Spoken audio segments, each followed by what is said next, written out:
네, 안녕하세요. 이번 시간에는 2장 생리와 영양에 대해서 이제 기출문제를 풀어보겠습니다. 이 생리와 영양 부분은 신경생리학 부분을 얘기하는 거잖아요. 그래서 제가 이론에서도 얘기했지만 이 생리와 영양 부분에서는 그렇게 많은 기출이 다뤄지진 않았어요. 그렇지만 이 생리 부분에서는 이제 문제가 좀 다뤄졌다. 그래서 생리 부분을 조금 열심히 봐야 된다라고 얘기를 했고요.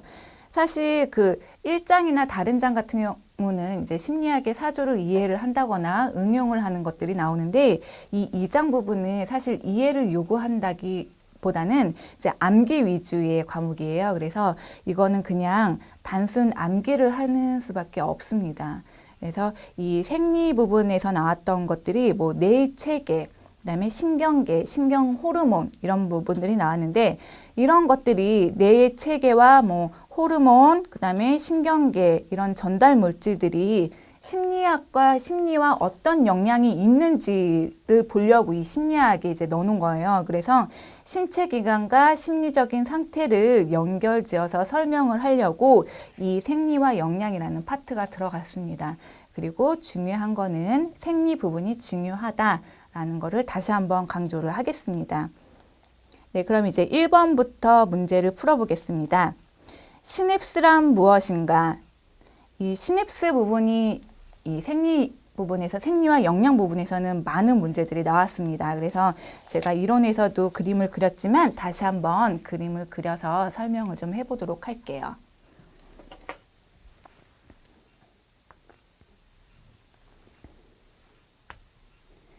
이거는 세포핵이라고 합니다. 여기 있는 이 부위는 세포질, 세포체라고 하죠. 세포체.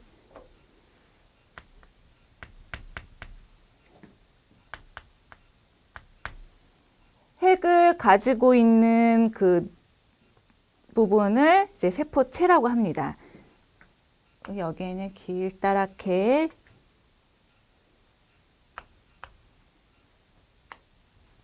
이 세포체에는 이런 수염들이 있어요. 이런 수염을, 이 부분을 수상돌기라고 합니다. 세포체로 뻗어나가 있는 긴 섬유들을 수상돌기라고 합니다. 그러면 이 쭉 길게 뻗어 있는 이 부위를 축색돌기,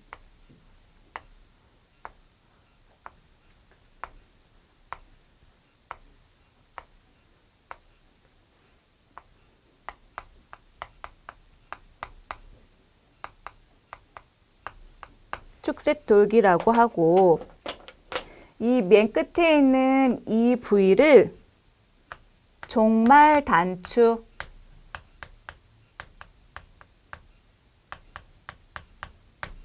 그래서 이 종말단추에서는 정보를 방출하기도 하고 받아도 드리고 또 합니다. 그래서 이거의 하나의 이거를 가지고 뉴런이라고 합니다. 뉴런. 뉴런이 뭐예요? 뉴런이 신경을 구성하는 가장 작은 세포 단위를 뉴런이라고 하는 거죠. 뉴런이라고 하는데 이런 가장 작은 신경세포 물질들은 다 연결이 되어 있습니다. 똑같은 뉴런들이 또 똑같은 뉴런들이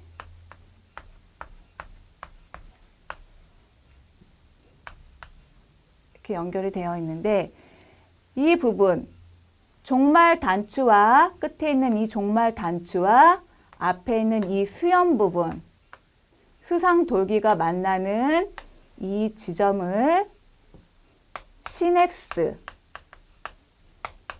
라고 정의한다라고 했던 거 기억나세요? 그래서 이 그림을 정확하게 이해를 해주셔야 돼요. 세포핵이 있고 이 세포핵 주변에 둘러싸고 있는 세포체가 있고 옆에 있는 긴 수염들은 수상돌기라고 한다. 그래서 수상돌기는 이제 또 축색돌기로 쭉 연결이 되어 있는데 이 축색돌기는 종말 단추 부분이 있다. 종말 단추까지 나왔는데 정보를 받아들이고 방출하기도 한다. 그래서 이 하나의 일련의 이 세포를 뉴런이라고 한다. 이 뉴런들은 계속 연결이 되어 있는데 이 끝부분 종말 단추와 수상돌기가 서로 맞닥뜨리는 이 부분을 시냅스라고 한다라는 것을 이제 머리에 항상 염두를 해주셔야 돼요. 거의 이 그림을 좀 많이 알고 계신다 하면은 이 장에서는 거의 뭐 반 정도는 다 알고 가신다라고 생각을 하시면 될 것 같습니다. 자, 그럼 이제 시냅스란 무엇인가 라고 해서 1번 문제잖아요. 시냅스는 제가 여기 얘기했죠. 종말 단추와 수상돌기가 서로 연결되는 부위가 시냅스다라고 얘기를 했습니다. 자, 1번 시냅스란 무엇인가? 보기 1. 한 신경원과 다른 신경원이 연결되는 특수한 연결 부위. 맞는 거죠? 한 신경원과 그러니까 종말 단추와 수상돌기가 서로 연결되어져 있는 특수한 연결 부위가 바로 시냅스다라고 하는 것을 알고 있습니다. 그러면 보기 2번. 신경 활동의 가장 기본 단위가 되는 신경세포. 이건 뭐라고 했죠? 신경 활동의 가장 기본 단위가 되는 신경세포는 이 뉴런인 거죠. 이 하나의 신경세포는 뉴런이다. 그다음에 물질적 에너지를 신경 에너지로 전환시켜주는 좁은 부위이다. 주의 집중 운동 및 정서적 흥분과 관련되어 있는 물질이다. 이거는 아닌 거죠. 그래서 1번의 정답은 1번입니다. 네, 2번. 다음 중 자반구의 특징에 대한 설명으로 바르게 설명한 것은 했습니다. 우리 뇌에는 그 자반구와 우반구 두 개로 나눠져 있잖아요. 그래서 자반구는 사고를 담당하고 언어 체계를 담당을 하고 또 우반구에는 뭐 동작성, 공간, 운동하는 뭐 시각, 공간 지각을 담당을 하는 우반구 두 개의 구로 나눠져 있습니다. 그럼 자반구의 특징에 대한 설명으로 맞는 것은 1번 공간 지각을 포함하는 사고 세계를 지배한다. 이거는 뭐죠? 공간적인 지각, 이건 우반구를 얘기하는 거죠. 우반구. 2번, 언어 구사 능력을 포함하는 사고 체계를 지배한다. 언어 구사 능력, 이거는 자반구에 해당이 됩니다. 사고 체계를 얘기하는 겁니다. 3번, 심미적, 직관적 기능과 관련이 있다. 우반구보다 약간 작다. 이런 부분은 아닌 거죠. 그래서 자반구에 대한 설명은 2번입니다. 자반구는 사고와 언어를 담당을 한다. 우반구는 공간, 시각을 담당을 한다. 라고 이제 정리를 딱 내려주시면 될 것 같습니다. 3번, 생물학적 동기와 관계되는 것은, 그래서 생물학적 동기가 뭐예요? 저희가 먹고, 입고, 뭐 체온을 유지하고, 그 다음에 뭐 명령 등을 내리고 하는 이런 생물학적 동기와 관련되는 겁니다. 생물학적 동기와 관련이 되는 것은 시상하부입니다.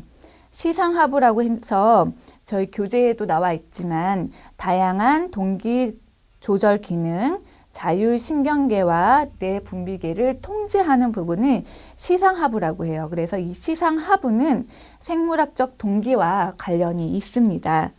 그래서 이 시상하부라는 이 단어도 좀 기억을 해두셔야 돼요. 계속해서 나오고 있습니다. 4번, 다음 중 불균형으로 인해 조현병을 유발한다고 알려진 것은, 이 부분도 굉장히 중요하고 여러 번 문제가 반복이 됐습니다.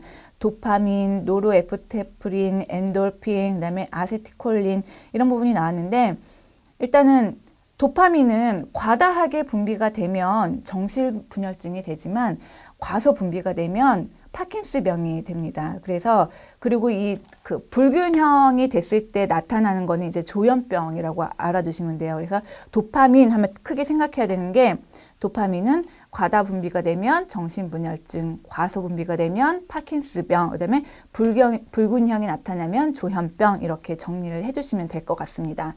그러면 노르에피네프린은 우울 등 정서 장애와 관련이 있는 물질입니다. 그다음에 엔돌핀, 저희 뭐 통증 감소하고 대응 행동을 증가시키는 저희 막 즐거우면 엔돌핀이 나온다라고 하잖아요. 막 즐거울 때 다쳤으면 그 즐거움 때문에 다친 것도 있고 그 당시에는 즐겁지만 나중에 집에 가서 보면은 아팠던 기억들, 이게 바로 엔돌핀이 통증을 감소한다라는 그런 기능도 가지고 있다라고 합니다.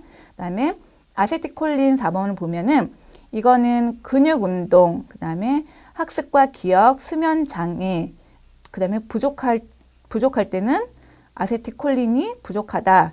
수면 장애가 나타났을 때는 이제 아세틸콜린이 부족하다라고 해서 이 네 가지의 특징은 기억을 해두시고 이거는 암기를 해두셔야 됩니다.